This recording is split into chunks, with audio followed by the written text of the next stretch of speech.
Welcome to our channel. Today we how to log into Replika, access your AI companion step by step clearly. To log into Replika, start by opening the Replika app on your device. If you don't have the app, visit the App Store or Google Play Store to download it first. Once the app is open, you'll see the login screen. Here, enter the email address associated with your Replika account. Next, input your password in the designated field. If you have forgotten your password, tap on the Forgot Password link for recovery options. After entering your credentials, tap the Login button to proceed. Wait a moment while the app verifies your information. Once logged in, you will be directed to your Replika's home screen.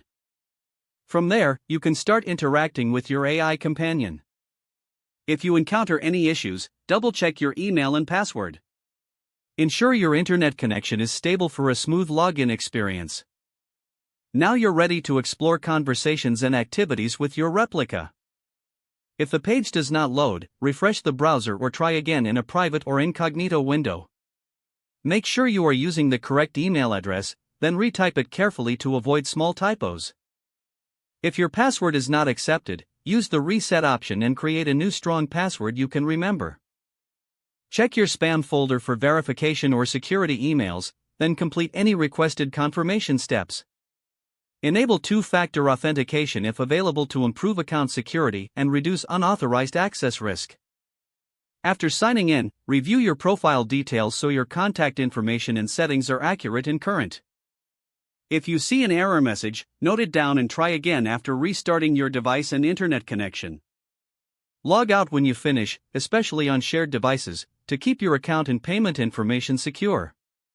If the page does not load, refresh the browser or try again in a private or incognito window.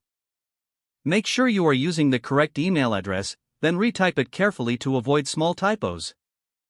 If your password is not accepted, use the reset option and create a new strong password you can remember. Check your spam folder for verification or security emails, then complete any requested confirmation steps. Enable two-factor authentication if available to improve account security and reduce unauthorized access risk. After signing in, review your profile details so your contact information and settings are accurate and current. If you see an error message, note it down and try again after restarting your device and internet connection. Don't forget to like this video and subscribe to our channel for more step-by-step tech guides.